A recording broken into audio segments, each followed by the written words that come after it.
Hello and welcome to another episode of Meeple Leaf Reviews. I am your host, Jacob. And today we're trying something a little bit different. We're going to be doing our very first tutorial how to play video of Thrash'n Roll. So join me at the table and let me show you how it works. Before we start, I wanted to take a second and talk about the manual. There are several rules mistakes in this manual, and it's almost necessary to print off an errata. I will give you a link in the description down below of where you can download this, as well as a reference card. There are several abilities on each card which are only referenced in the rulebook. Each has multiple abilities, and this download is a necessity in order to understand what you can do with each of the cards. Make sure you download this before you play the game. To set up the game, each player receives 6 dice, some tokens in their color, along with a player dashboard. Your dashboard is used to track your band's hardware, as well as their experience as performers. Note that along the bottom of the experience track, there's an indicator of the maximum amount of fan cards you can have in your hand at any given time. There's also a section for tracking the individual talent of your 5 separate band members, which is very important for endgame scoring. Each player places 1 wooden cube on the start of their hardware track and their experience track. Then each player receives 3 skill counters. They roll 3 of their dice and place the corresponding counters on the fields on their band board. If a player rolls a 6, they may place the counter wherever they want. Additionally, each player draws 3 support cards as their starting hand. Place the game board in the center of the table. Then take each player's scoring disc and set it on 0.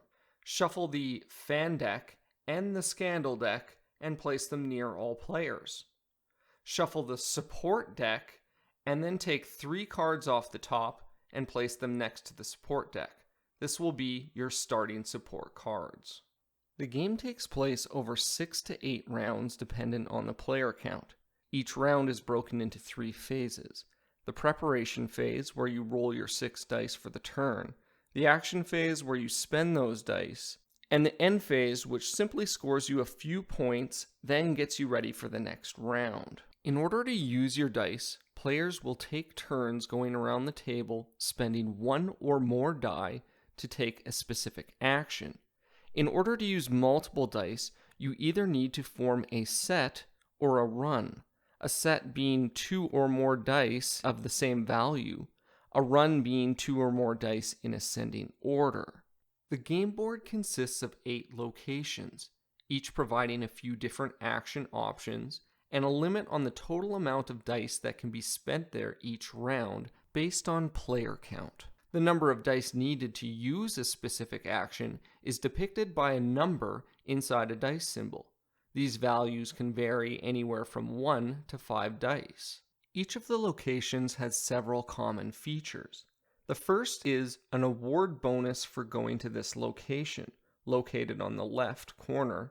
Next is the maximum number of dice that can be placed at that location. This is limited by the player count, indicated by the little icons in the dice slots. Lastly, each player may only go to each of the locations once per round. Before we go into what each of the locations provides for actions, I wanted to talk once more about how to use the dice. We've already talked about how you need sets or runs, but there's also a way to get virtual dice. And virtual dice work exactly like normal dice, however they do not count towards the location limit of how many dice you can use here. Virtual dice can be used in several different ways. A player may discard a number of fan cards from their hand with different symbols equal to the number of dice that they want to use. For example, if you wanted to use 3 dice but you only had 2 physical dice, you could discard 3 fan cards with different icons to gain a 3rd dice, a virtual dice of any number you choose. A player may also discard a support card to gain a virtual die, but this virtual die is a very specific number indicated in the top left-hand corner. Support cards can also only be used in specified locations. The third and final way to get a virtual die is by drawing a scandal card. A scandal card will give you any number you wish, but will give you negative points at the end of the game if you can't get rid of them. Also important to note is that a player may only gain 2 scandal cards and use 2 support cards during each round of the game. Now I'm going to go through each of the locations, showing you what each of the actions can do, as the symbology can be a little confusing at times. Location 1, the Metalhead Club. You can spend 1 die here to draw 1 card off the top of the support deck. 2 dice to draw 1 card from either 3 of the face-up cards or the top of the draw deck. This plus symbol means "and then." What that means is that after you've drawn your support card, then you can discard a scandal card, as indicated by this icon. 3 dice will allow you to draw 2 cards from either the face-down or face-up support cards. Location 2 is Academia Arouca. This location awards you with a fan card for going here. By placing 1 dice, you get an additional fan card. 2 dice moves up your experience track 1 space, and 3 dice moves up your experience track 2 spaces. Location 3 is the Broken Bone, which awards you 1 fan card by just going here. 1 die gains you fame points equal to your experience plus your hardware value. 2 dice gives you fame points equal to your experience plus your hardware times 2. And 3 dice gives you fame points equal to your experience plus your hardware multiplied by 2, and then you gain 1 experience and a fan card. Location 4 is Thrasher Mall, which awards you a fan, and by placing 2 dice, you increase your hardware 1 space. 3 dice increases it by 2 spaces, and 4 dice increases it by 3. Location 5 is the Metal Mine Production Studio, and this is where things start getting interesting. By going here, you move up your hardware 1 space. By spending 2 dice, you record a singles for the top 10 singles chart, and your ranking is equal to your experience track.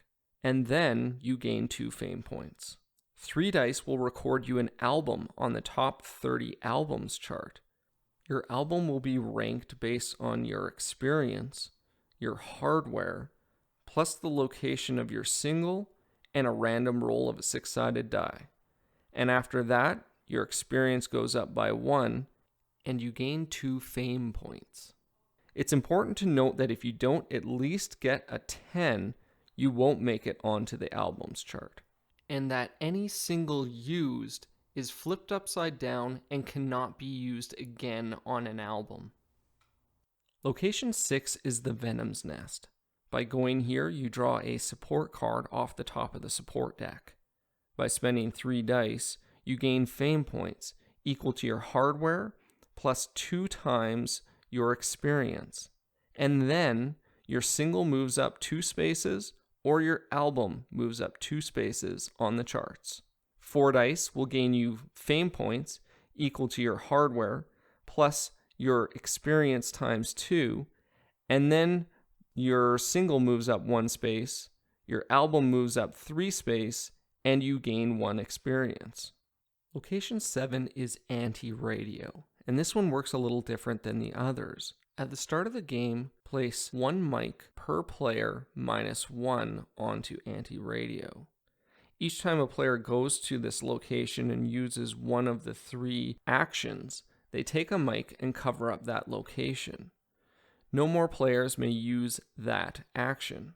Once all the mics have been used, no one else can go to this location until the next round when the mics reset.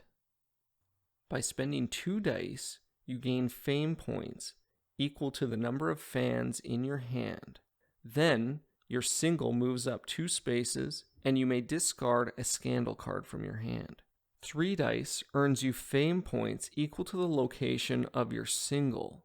Then your album moves up 3 spaces, and you discard a scandal card from your hand. 4 dice gives you fame points equal to the number of fans in your hand times 2. And then you draw a support card from the top of the support deck, and you may pass one of your scandals to another player. Location 8 is Turbo on Tour and requires 5 dice to go to this location. You gain fame points based on your hardware plus your experience times 2 and a roll of the die. Then your experience will go up by 2 spaces, you draw 2 fan cards, and then you can discard any number of fan cards with separate icons from your hand. By doing so, you gain fame points equal to the number of skill tokens on your band members, matching the fans discarded in this way. Your album then increases on the charts equal to the number of fans you discarded in this way. After everyone has placed their final dice on the board, it triggers the end of the round. Each player with an album on the albums track will gain 1 fame point per album. Then the person with the highest album gains 3 points, 2 for second place, and 1 fame point for third. Then players gain points based on their singles track, and this is determined by the number of players and well shown on the board. If at the end of the round your experience is better than your hardware, your band will throw a hissy fit, and you must draw a scandal card. If, however, you already have 5 scandal cards in hand, which is the maximum, then you have to lower your experience to match your hardware.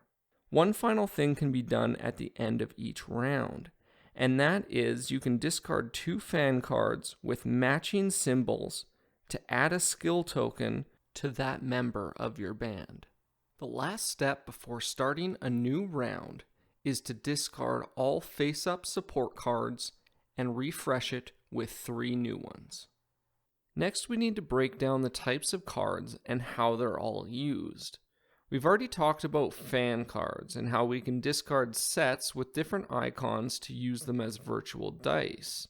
We can also discard 2 at the end of the round with matching symbols to add a skill counter onto our player board. You can also discard a fan card to re-roll a die at any time.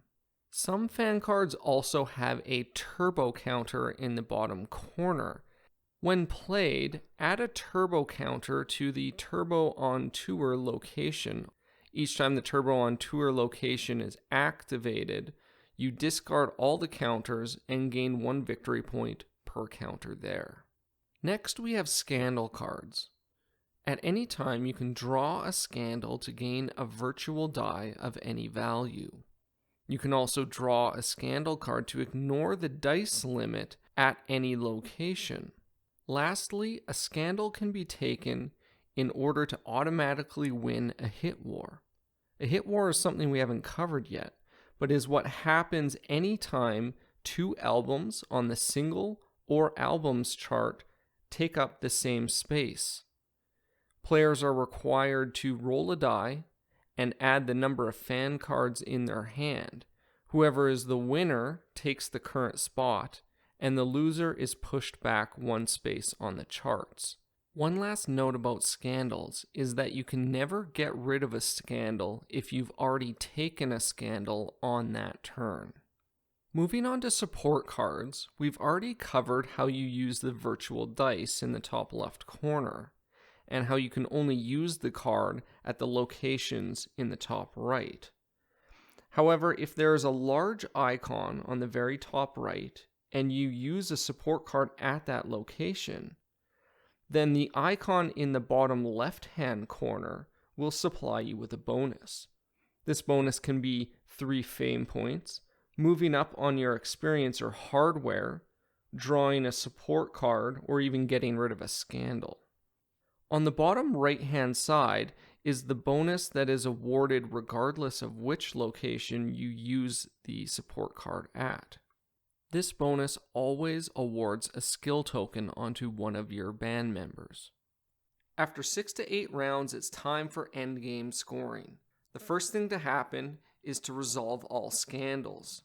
Each scandal has an appropriate band member associated with it in the bottom right-hand corner. You lose 1 fame point for each skill counter on the concerned band member.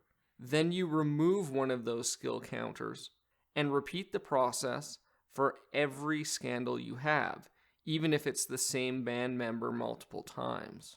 After all scandals are resolved, it's time to find out who's the best of the best as far as artists are concerned.